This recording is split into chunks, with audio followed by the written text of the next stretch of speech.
Good morning. Welcome to IT Live, presented by Academy Sports and Outdoors. I'm Joe Cook. That's Ian Boyd. That's Justin Wells. It's raining here in Austin. Don't know what's going up in East Texas, but we got the energy this morning. This is cup. Raining. This is cup number 2. So we're going to be bringing it all morning long. Make sure you like the video. Make sure you subscribe to the channel. And, of course, head to InsideTexas.com. Use that first link in our description or use the QR code that you see at the top left of the screen. Sign up for 50% off the Ultimate Fan Bundle. That gets you On 3. That gets you Rivals. That gets you Inside Texas. Great time to join. Not only spring practice, reaching their halfway point. I think practice 8's going on right now. But also the basketball portal season is about to get going. Got some intel on that over on Inside Texas.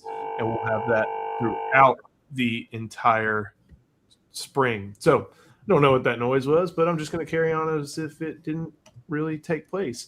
Ian, you've been writing about Oklahoma and Texas these past couple days and the dynamic of what's going on in the Cotton Bowl. And aside from, an aberration in 2023, Steve Sarkisian has had Brent Venables' number program to program. Tuesday, you wrote about how Oklahoma just can't score, and some of that's quarterback injury. Some of that is also just related to the fact that PK has been able to shut down whoever, they march out there, whatever scheme they're running. But the Oklahoma defense has never really been at a disadvantage except for the, one caused by their offense. Texas has had good offenses, has had great offenses, but Oklahoma's had great defenses, and that still hasn't stopped Texas from being able to get points on the board enough to defeat Oklahoma. Yeah. Last year, I guess they didn't necessarily score a ton last year, but they have like a 7-minute drive in the third quarter. They just set on the ball and totally choked the life out of the Sooners. So, whatever Oklahoma people may say, that's not what they were looking for on defense last year. And the year prior, Texas was in a little bit of trouble, and then Wisner had 9 carries for over 100 yards and just kind of blew the game open and blew them out. So they have problems. I think their problems have been obscured by how totally hopeless their offense has been. But they definitely have defensive issues with Sark. And I think they mostly revolve around the issues they have in their scheme against a good outside zone run game. Justin, I remember at this time last year, this was coming off the Florida game, and we saw Texas get beat up, on both sides of the line of scrimmage, but especially running the ball. Just wasn't happening for Texas in that Florida game. They get to the Oklahoma game, and, everything that you'd heard and Eric had heard, everybody had heard was, what, they're still going to try and run it back. And at the time I was like, it just kind of seems like their solution for not being able to pound their head through the wall is to pound their head through the wall harder. Yes, I agree with that statement fully. You took the words right out of my mouth, Joe. I wasn't really sure what you asked me, but you made a really good statement building up to that. So it was, and I'll get this up on the screen. Ian, you brought the picture that kind of illustrated it. Are you sure about that? And so it was very interesting to see. And, Ryan Nelson, I know it's 16 offensive points, 23 in the second half. I know the defense helped. But when you're thinking about a game where in the past few years Oklahoma has just not reached the end zone, that's all you need.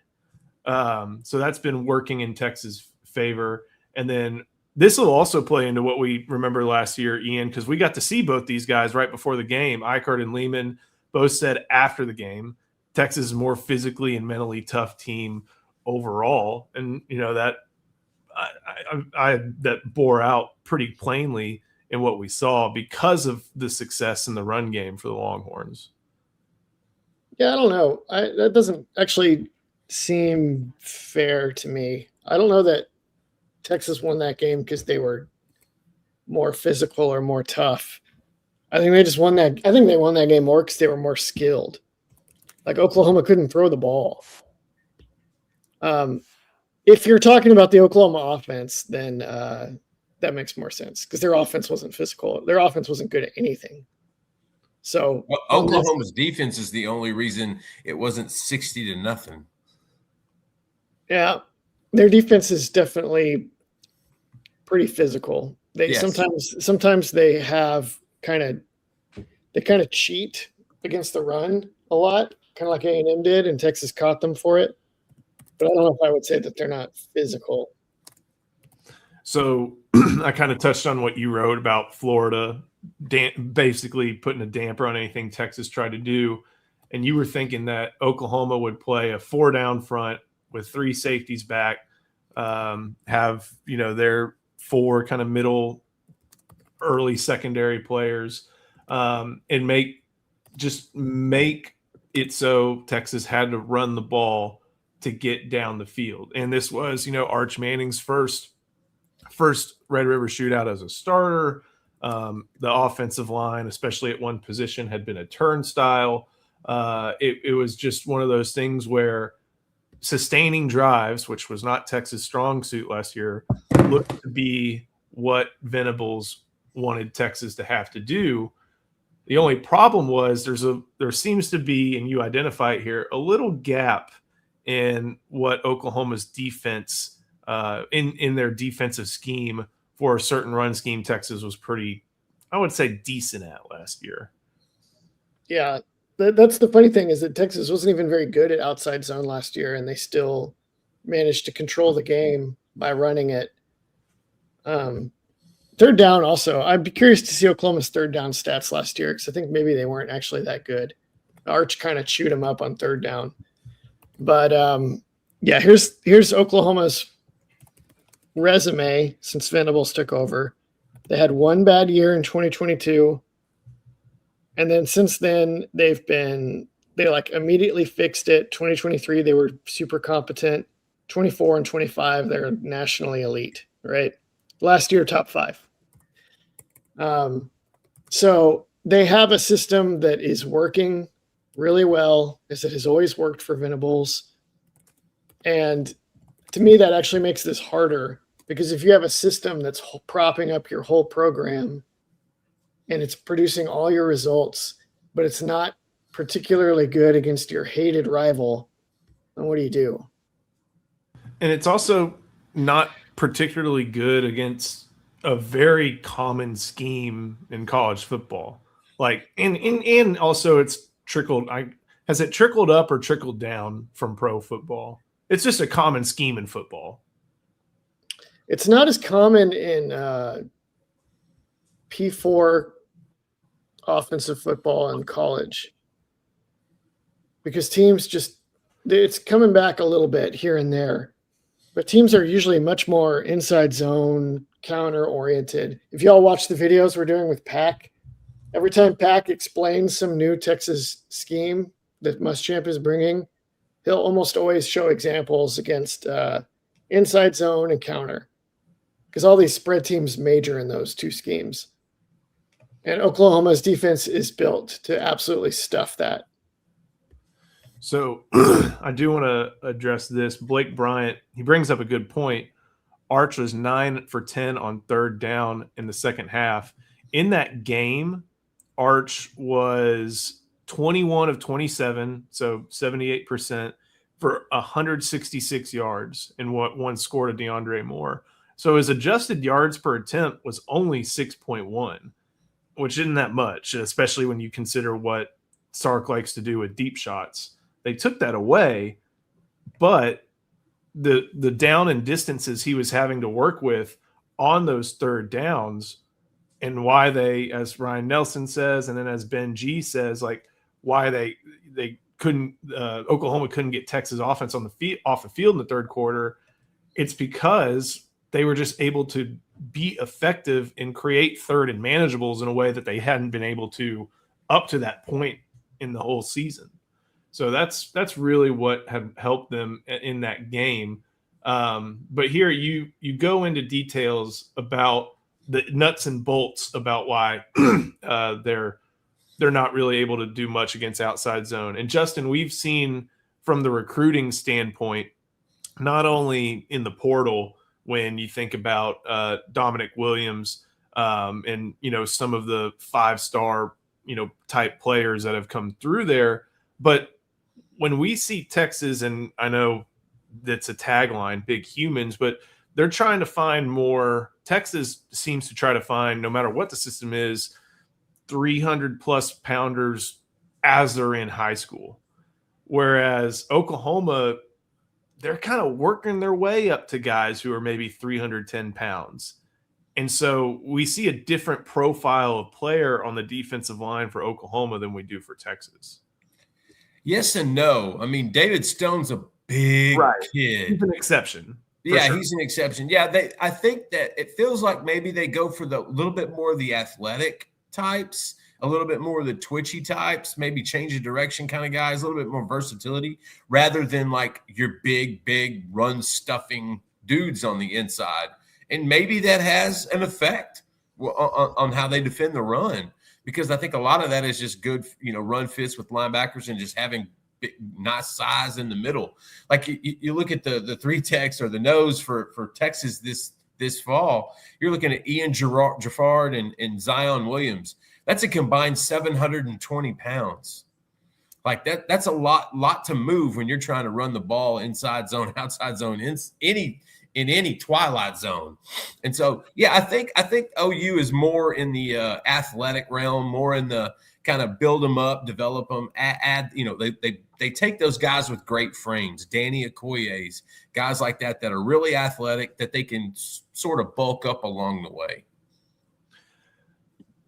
At the same time, the scheme, Ian, is just something that basically those stunts are meant to confuse and blow up, like you said, the inside zone, the gaps that are common in college. Doesn't allow for big plays, allows for a lot of different, I don't want to say it covers up the linebackers, but does it allow the linebackers to be a little bit more downhill, or are they asked to do a little bit more?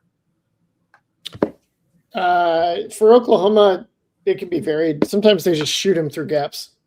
Kip Lewis is more of a gap shooter.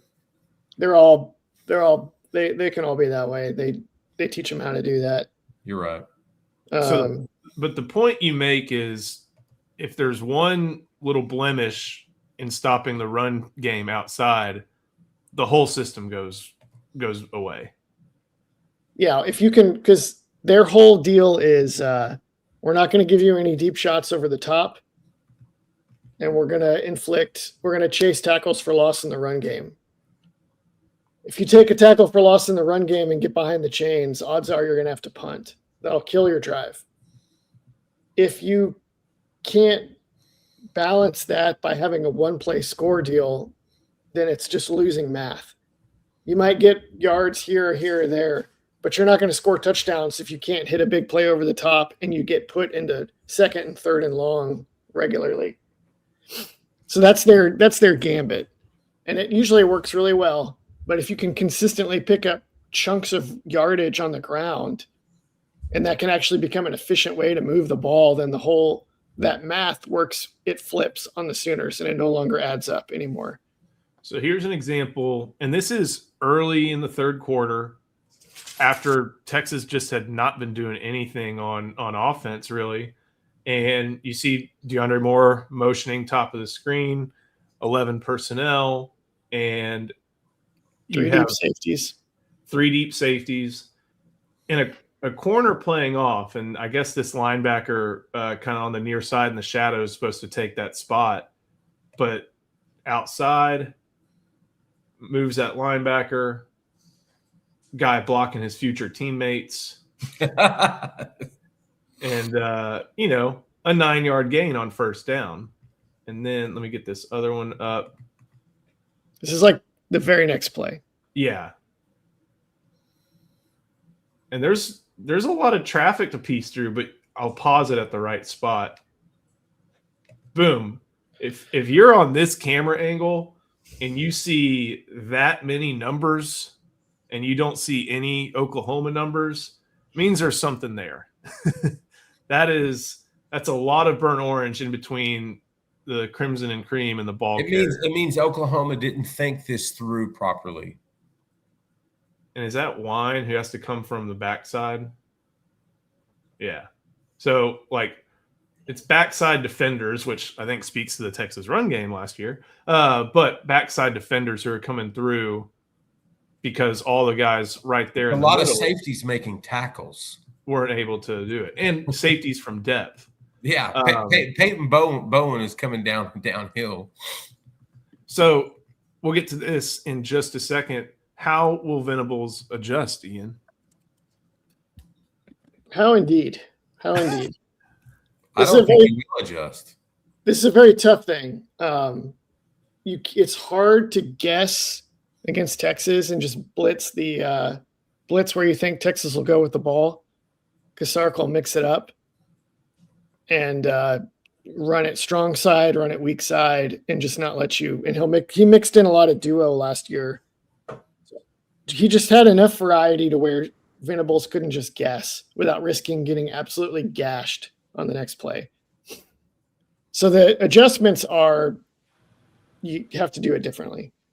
They could stop playing 3 deep flyover schemes against Texas. Funny enough, 3 out of 4 years they've played more flyover against Texas, and those 3 years are the years they lost. The year that they didn't do that as much was in 23 when they won. Was that the Caleb Williams game? No, that was the Jake Majors got hurt game. Oh, God, and Connor played, and they got stuffed on 4 downs on goal line. That's right. Yep, that was it. Kip Lewis was shooting gaps like we were talking about 8 minutes ago. He shot the hell out of that gap. Yep, Dylan Gabriel played well. Did they give up a scramble to Dylan Gabriel on like a 3rd and long on the last drive? And everybody on the sideline was like, yeah, if that doesn't happen, this game is over. Yeah. So good memories on the back of my mind. So getting rid of, basically, it's like, if you can't, I mean, it seems like he's in a tough spot. It's like a foundational thing that he's going to have to adjust if he wants to stop maybe what's going to be Texas' favorite run scheme in 2026 and even going forward. So they could play more aggressively against the run and see if they can hold up in the secondary against the deep shots, because they've obviously been like, we have to take away Sark's deep passing game. That has to be number 1, and then we'll win. And then that keeps not being true. So at some point you might say, hey, maybe we don't overemphasize the Sark deep passing game anymore, and we make them actually hit it. That might be an answer. Another answer would be to change up how they play up front. And if you watch Oregon actually does the 4-down flyover deal too.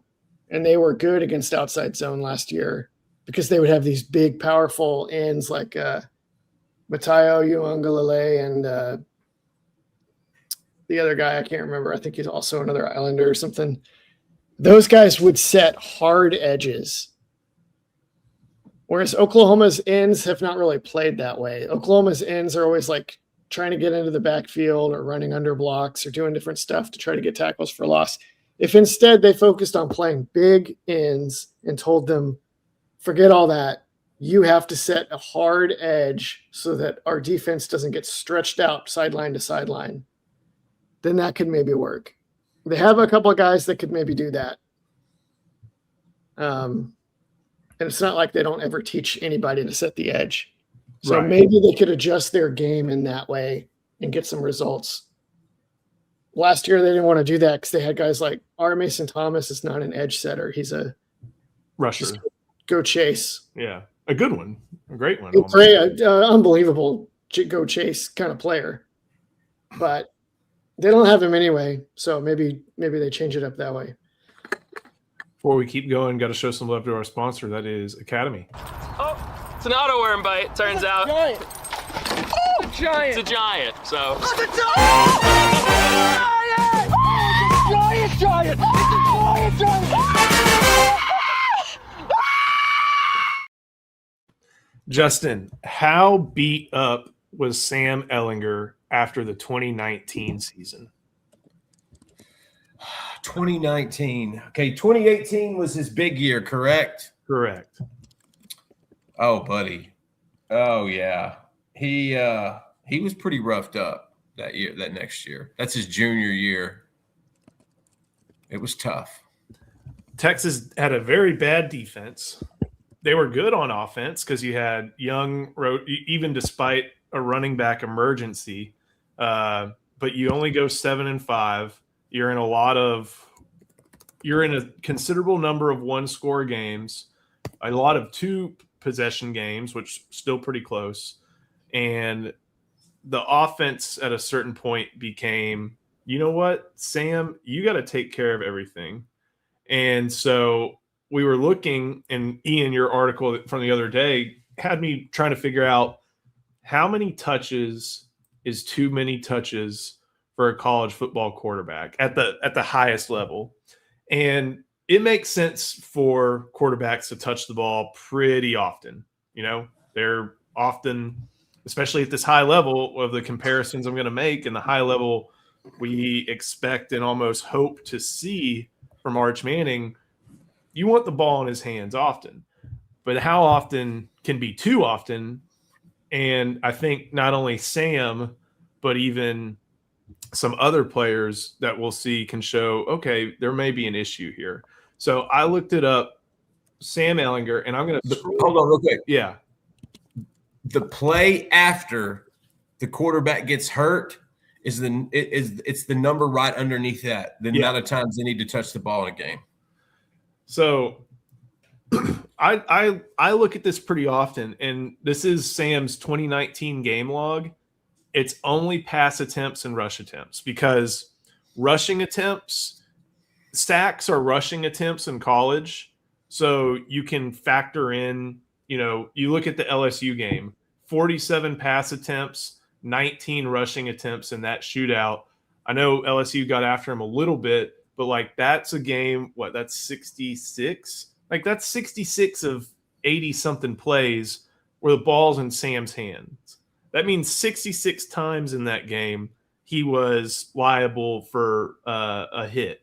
You look at the Oklahoma game, which Texas lost. That's 61, insane numbers. Texas goes 8-5. Sam had 617 touches in that season for 47 per game. That's a lot. And I know per play, clock rules have changed how often plays can go up. But Justin, having the ball in your hand, even with Sam, who was the best player on that offense, aside from Devin Duvernay, touching the ball almost 50 times a game leaves you open for a lot of opportunities for just bad things to happen. Bad things, injuries, turnovers, trying to do too much. Yes, it leads you down a path of darkness and sorrow. That's why you got to stay clear. You have to find that happy balance. But Sam wasn't a happy balance kind of guy. Sam was a do whatever it takes to get it done at the moment kind of guy. And he was that offense and that responsibility was thrust on his shoulders. Each year he was there, but really those last two seasons. And this is kind of funny. Are you suggesting sending in, I guess, and this is about KJ Lacey for handoffs? No, that's not the thing, because as you'll see, and Ian, your Tuesday article is what inspired me. Some other teams had this issue too. And this is a really striking thing. So 34-19. Oh, I hate doing math. 53. There we go. For Matier against Michigan. He misses the MAC game in between Temple and Auburn, and then Auburn. Oh, no, he comes back. But basically, Matier's touching it 46 times per game on a bum thumb for an offense that didn't work too well. So not only does Sam Ellinger illustrate it, but Ian, also John Matier illustrated what was an offense that had its problems, mostly offensive line related.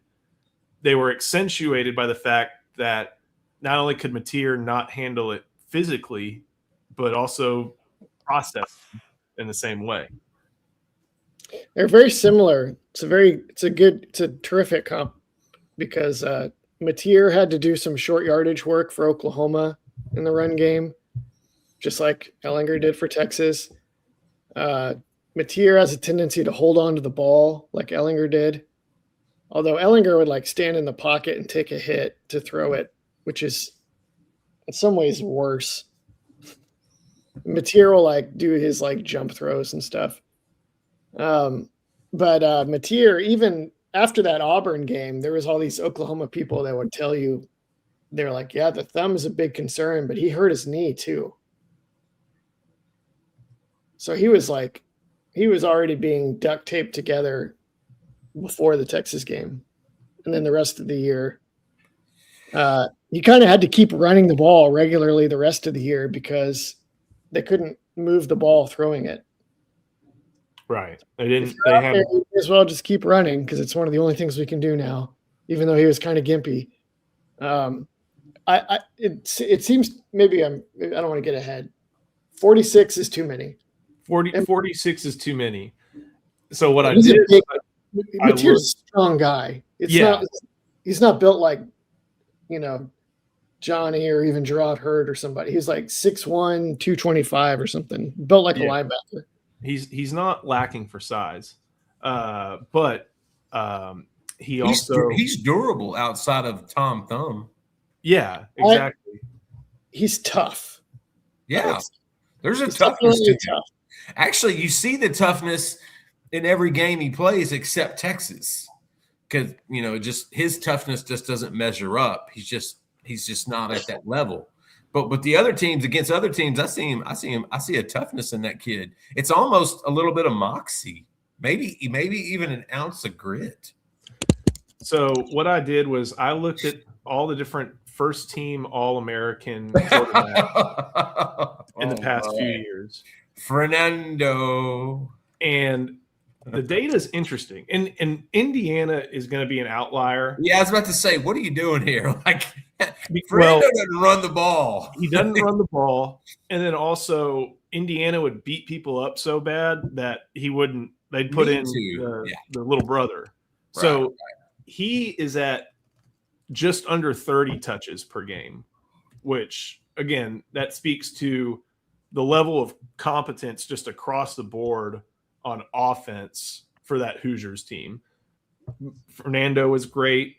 Cooper was great. But everybody was competent just because they were old. Little bit different case for Fernando. Let's look at Arch in 2025. This is where I think you may be surprised. Justin, what do you think Arch's per play or touches per game was in 2025? Like rush attempts and pass attempts. What was Sam's in 2019 again? 47. 30. You're closer than you think. 38. No, he's not close. That was a terrible guess. 38. That's he's that's split almost, the difference. That's not a good guess. Why isn't a difference of 8 plays? 8 is a big difference. 8's a quarter. So 8's a quarter. Yeah. And Arch didn't. Well, Arch Manning played a fifth quarter in every game. Then you're wrong. He didn't. He didn't play in overtime against Mississippi State. That's my point. That's why you're so wrong. Because he didn't play. That's why I'm wrong. It should be because he did play. Because 38 and 30 is a big difference. 38 and 30 is a big difference. This is kind of and I think 30 is a big difference. Clock rules are part of what goes into this, but this is kind of thing. Arch can't be the second leading rusher this year. And you need to be able to have a good amount of balance on your offense, a good run game. If you pass it, yeah, that's fine. Because I looked it up, like Leachian and Kingsbury, like air raid offenses, those types of offenses typically aren't asking the quarterback to run a ton. And they're also just passing it 40 times. And what happens when you pass it and it doesn't go complete? Clock stops. So there's a little bit more like opportunity for passing than there is for rushing. The air raid offenses are not very involved in this conversation.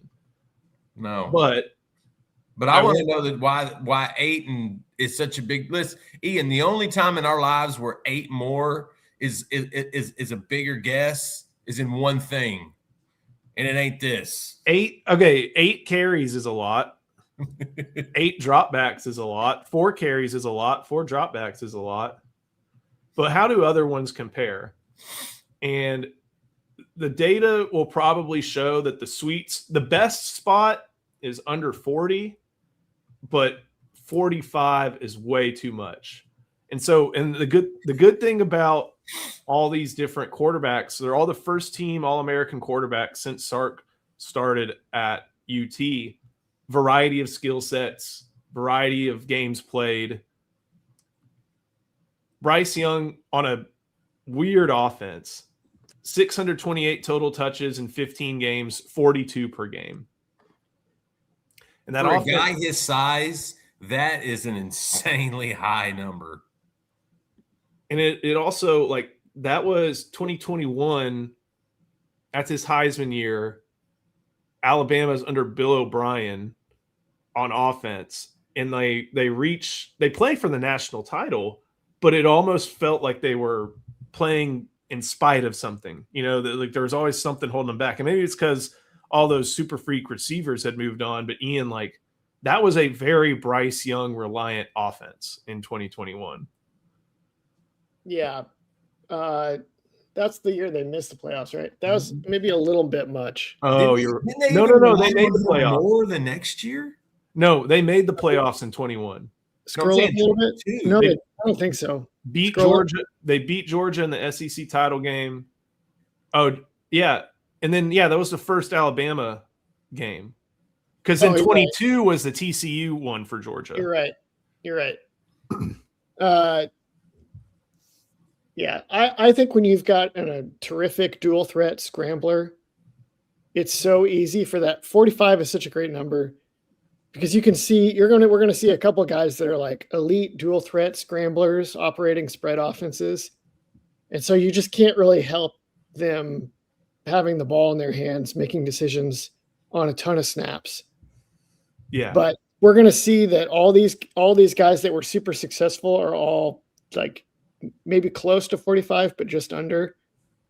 And not like Mateer and Ellinger, who both went over, and then we know both had injury problems. And Arch, that was lower. And Arch was lower too. Arch, I think Arch say lower, Ian. But Arch also, they protected him from running the ball after the Mississippi State game. I think Arch's number was fine. The problem wasn't the number; it was how many times dudes got to hit him on passes because the protection was so bad. That's a whole other number. And that's the thing. It's very different. The good part about this is it, in a roundabout way, it accounts for throwaways. Because if you get pressured and you scramble, if you scramble, sack, or throw it away, that all goes into this statistic. Because it's a quarterback pass attempt, throwaway, it's a 2-yard scramble, it's a sack. Yeah. So this even somewhat accounts for offensive line failures, which is a great time to bring up Caleb Williams, because Caleb Williams in that 2022 season at USC, he was running for his life a ton, so much so that, remember, his hamstring couldn't hold up for the Pac-12 title game, and that's why they ended up in that. They were going to go to the playoffs if they had beaten Utah, and he just couldn't move behind that bad offensive line. I don't think it was the hamstring. I actually think that he had an allergic reaction to this off-brand fingernail polish remover.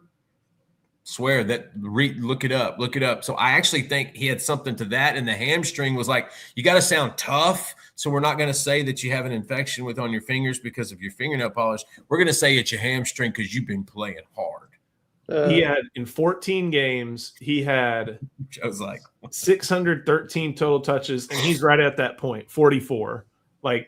And his body couldn't hold up, whether it was hands, legs, anything like that. His body couldn't hold up. Lack of And you touch. can see they played a lot of close games too. Cal, 48 touches in a one-score game. Arizona, 49 in a one-score game. Utah, 50. Like and then that Tulane game, granted, part of it was the defense, but 56 touches, like in a New Year's Six game, he couldn't do it. He could not hold up 44 times a game. This is where things start to factor in a little different because Jaden Daniels was a 1,000-yard rusher, and aside from that, was it Florida, Alabama? He got concussed real bad. He was a really good open field rusher, but he also knew how to avoid contact pretty well. And he's under 40. And even so, Ian, like he missed a game because of that concussion play. He's got a slighter build, Mhm. and Very slight. his touches skewed a little more running than passing. So I wonder. So he's still under 45 safely. 6 under. 6 is a lot. 6 is not even 8, but it's still a lot. And That's what she didn't say. so I think total touches is good too, because like some of these guys can handle carries and they know how to avoid contact, like Daniels. Yes. Daniels was like that after the concussion, in my opinion. Sometimes these smaller quarterbacks that are like so quick in the open field, if you rack up the passing numbers, that's going to hurt them because now they're standing still, taking shots. Oh yeah. Okay. And wasn't was he concussed on a pass attempt? No, it was a scramble. He slid. Oh, it's one of those. Yeah. One of those. Yeah. Ian knows that. One of those.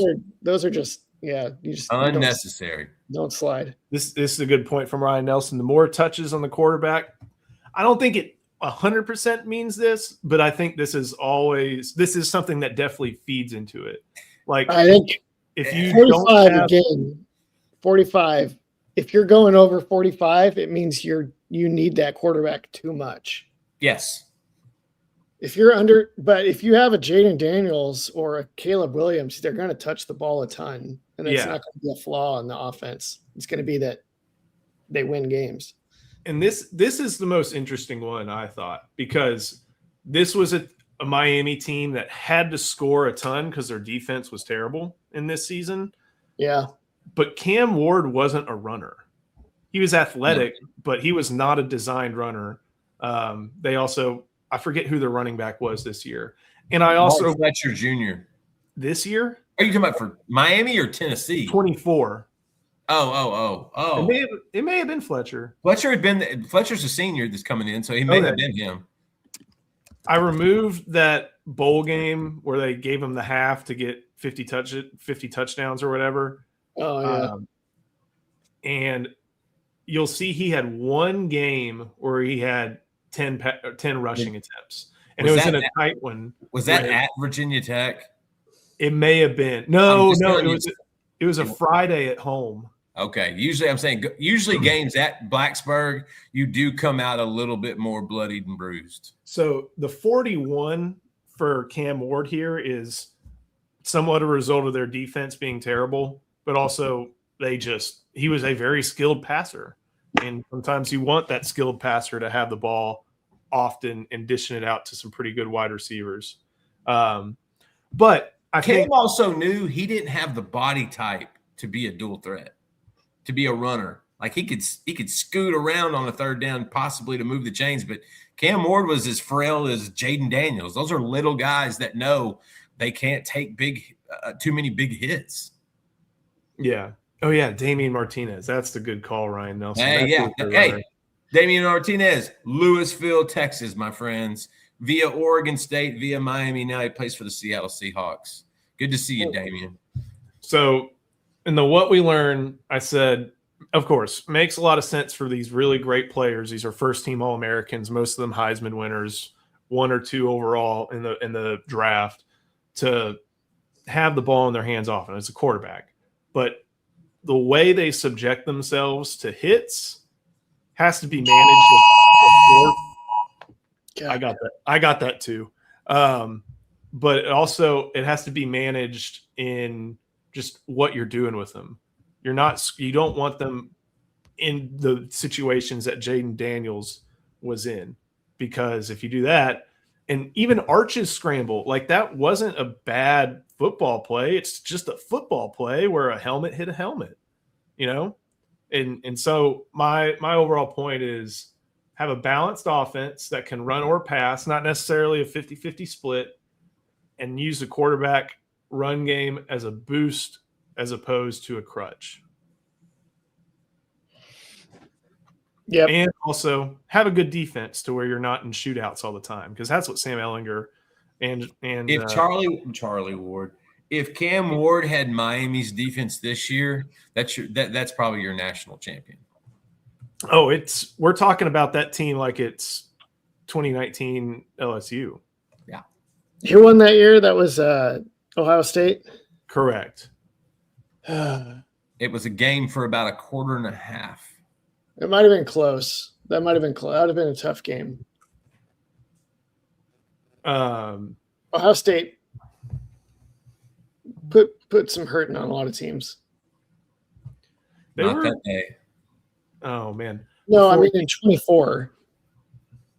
Before we Chris Bennett's asking if that was a weather alert, and I wanted to tell him no. We actually have a system connected to Steve Sarkisian in the Texas Longhorns football practice. When someone scores a touchdown, our phones go off and we get notifications. So somebody scores six. I'm going with Cam Coleman on this one. Before we keep going, got to show some love to our sponsor, that is Andre the Lawyer. Texans know when you're injured, there's one name that gets results: Andre the Lawyer. Trust the team that has secured millions for their clients and helped thousands of Texans win their injury cases. Car wrecks, slip and falls, 18-wheeler accidents, on-the-job injuries, wrongful deaths. Don't let the insurance companies tell you what your claim is worth. Andre the Lawyer will fight for you. His principal office is in Dallas, but they serve Texans throughout the state. So don't wait. Call 214-444-8808. That's 214-444-8808. Contact info is in the description. Guess before we get out of here, Steve Sarkisian, players will be available at about 11-ish on Zoom. But Ian, any big spring takeaways so far for you? Stuff you're encouraged by, stuff that has you a little surprised, maybe feeling a little bit like, I don't know.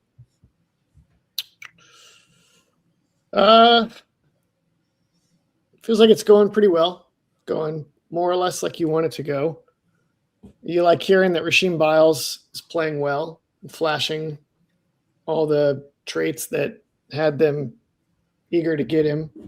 Hearing that Cryer is plausible to start at Mike is that's like almost 3 weeks in a row that we've heard positive stuff out of Justin Cryer.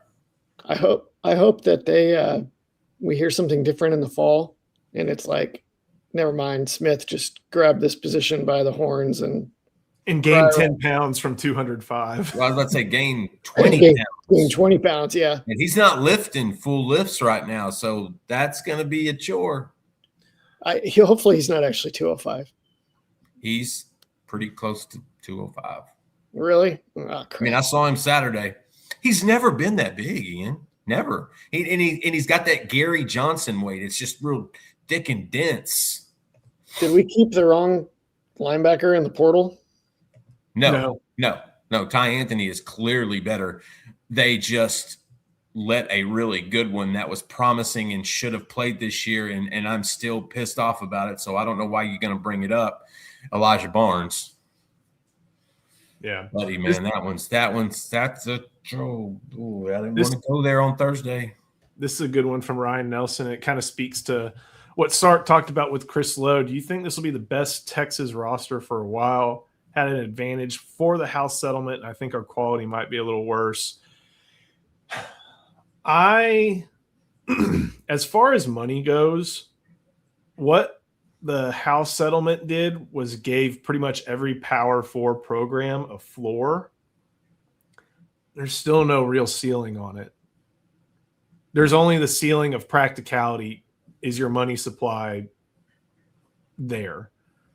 I think it still could be the best roster for a while just because you're seeing some different things as far as just talent spreading happening.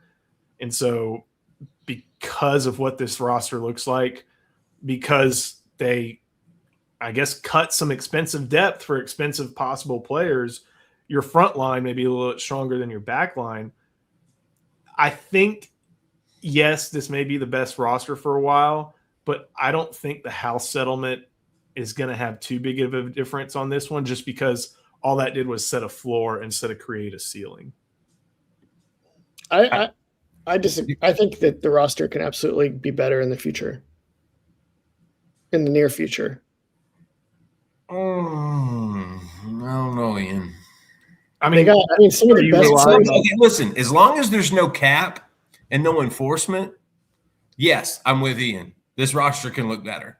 But at some point, it's going to tip. It's going to flip. And this, I think it's valid. Joe's right. Like, at this point, and honestly, you could say that about all the top 10 teams. Is this going to be their best roster going into 26 or 27 or whatever before we see more enforcement and things of that sort? Because, you know, like I think Sark talked about this the other day, like people were talking about 20 million being like the ceiling. It's like, now, brother, you got to have 20 million just to get in the door. That's like your baseline.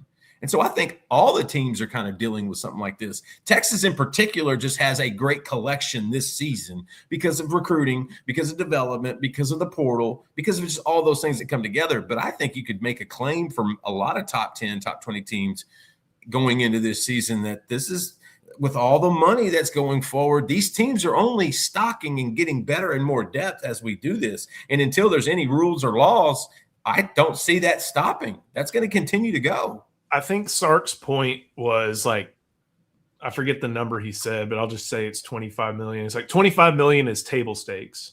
And there are a lot of programs that have table stakes now, but that doesn't mean there's still not one. There's like 40's been thrown around with LSU a ton. And, you know, I just, you have to have a baseline, and a lot more teams have the baseline, but I think there's just a lot more. There's still an untapped, only practical limit when it comes to the salary. It reminds me of baseball free agency when I was a kid in the mid to late 80s. You know, when they every year someone topped it, and then another year someone topped it, and then another year. That's going to happen in college football. These rosters are going to go from 25 million to 35, 35 to 45, 45 to 55, 55 to 60. It's going to continue to climb until A, the money runs out and the donor fatigue becomes real. B, you start getting private sector money, because that's basically where this entire sport is going. It's going to have to be. And third, that's at some point someone's going to have to say stop, because the return on investment with these players coming from this NIL and this boosters is usually zero. So at some point it's going to cap out, but right now it's not. That's why Texas Tech is having the most fun of anybody. There's no rules or regulations. You can throw as much early cash at a 2028 kid 2 years before he can even make a decision or sign anything. It's fun right now because there's no real rules, I find humorous as people, the NCAA will come out. I think Nicole Auerbach reported yesterday something about, they want players to go through the portal first, and you're going to suspend coaches for half a year if that's not the case. I got a good laugh out of that one. That's not happening. There's no enforcement. It's going to depend on who's going to enforce it, Joe. That's a different. The That's a different thing, because, and one thing I was going to say was the reason I do kind of fear donor fatigue. They're not going to run out of money because they've had this type of money before. It's just gone to buildings instead of players. But you can put your last name on a building. That player already has a last name. How long do you want to keep doing that? And the thing about the thing about that NCAA thing that I think actually works is because anything that with the NCAA that's been about restrictions gets thrown out. but that is about, hey, you can do it this way. Here's this way. Here's this way. Here's this way. This Right. is the one way we won't let you. I think that's going to hold up. And Who I don't think won't there's let a coach that wants. I don't think there's a coach that wants to risk not only not being on the sideline for 6 I know games, one. but also 20% of their budget. I know one, Lane Kiffin, and they'll fight it. Who's going to enforce it? Here's I the two think things. because for The Texas. NBA has no teeth in a courtroom. None. I think That's my whole thing. Are they going to hire a commissioner? Like, who's going to enforce it? Honestly, the only enforcement you're going to see is conference to conference. The NCAA could come down and go, we're not doing that anymore. You're going to get in trouble. And everybody's going to go, that's sweet. And then Greg Sankey could come in and go, hey, in the SEC, we're going to do this and do that. And guess what happens? Those are the new rules. Here's the thing. Here's the two things for Texas. Do they deliver this year? If they don't deliver, then a lot of the donors that have already given money are going to start to be like, hey, Sark, why am I giving you all this money if I'm not getting? Yep. But if they win, you might get even more donors that want to get in on the fun. And you start to get that Alabama effect where it's like, hey, if I go to Texas, we're in the playoffs almost every year. We're in it all the time. They're all going to the draft. So you get that. And then the other factor is the extent to which the UT administration is willing to monetize football. Because we got Michael Welch saying, we're going to see Texas Longhorns brought to you by Dell Microsystems. There is no limit. Yes, that's going to happen. And that's going to be on the stadium. How much money Texas could get into the football program as the biggest football program in either Texas or San Antonio.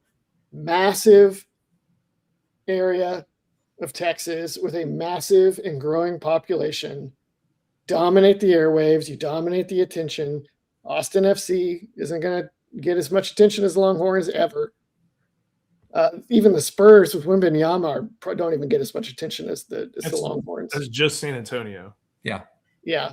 We'll see what Wembanyama does in the playoffs this year, but I don't think the NBA can match Longhorn football in the middle of Texas. So if the administration is down with it, boy, they could get all kinds of businesses invested into the football team. Are they actually going to want to do that? They don't have a choice. It's not a want to, it's a when Del are Conte we does not willing want to go ahead and do it. Del Conte does not want to do that. So they're not going to. Well, here's the thing. Here's fast a perfect thing about what Ian's talking about. If you want to do it, if you want to monetize everything, you put a Dell patch on the jersey. Do you want to do that? Or do you want to have some sort of honor in not doing that? Joe, it's going to go on the jersey. But I don't think it'll go on the jersey. It's going on the stadium.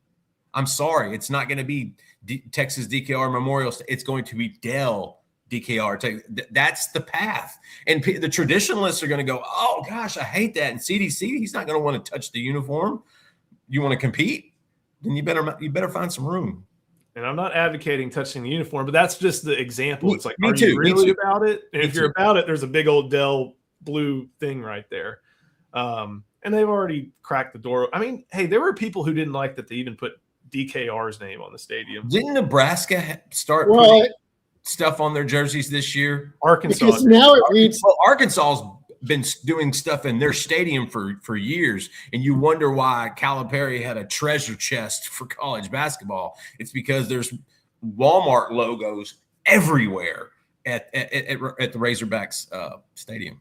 I didn't know until I heard a professor gripe about it in some ancient Greek civilization class I took at UT. And he was like, it's not a memorial to DKR. It was a memorial to War Dad. And I was like, The war. Yeah. I didn't even know that. Have you not seen DKR Memorial Stadium, it reads like it's a memorial to DKR. Have you not seen that big thing in front of the stadium that shows all the names of the veterans that were lost? Okay. When you're trying to get into that stadium, you may or may not stop and read that and pay any attention to it. Or you may be like, I got to get that's in there. But there's a checkers. gigantic thing out front, the front door of the stadium that kind of encapsulates. Students don't enter there, Justin. Yeah, that's true. Okay. I'm telling you, people don't know that it's memorial for war. No, I believe you. I believe you. I just think people need to be a little more self-aware of their surroundings because there's a giant thing in the front of the stadium talking about it. Yeah, agree. that's Joe, why the only reason I know that's because Joe and I have to circle that joker weekly. when they called it the DKR Memorial Stadium, they had already basically compromised the I tribute. don't think it's compromised. I think they were just doing a solid for Mr. Royal. It's definitely compromise. It's like And DKR and the troops. And that's why Paul is was very adamant against the on-field. You will hear a nuclear blast coming from Colorado if they ever put a patch on the stadium and call it like Dell DKR. It's So, happening, Paul. I'm sorry, but it's happening. For clarity's sake, it is there in an updated way. Yes. It's like kind of gold plates. The one that used to be in the stadium is now in that little plaza in the northwest corner. World War I vets from Texas who were lost. That used to be inside the stadium? Yes. Okay. I always remember it being outside. I didn't realize That's that. some self-awareness, Justin. Take note of your I surroundings. know. Hey, at least I know the background.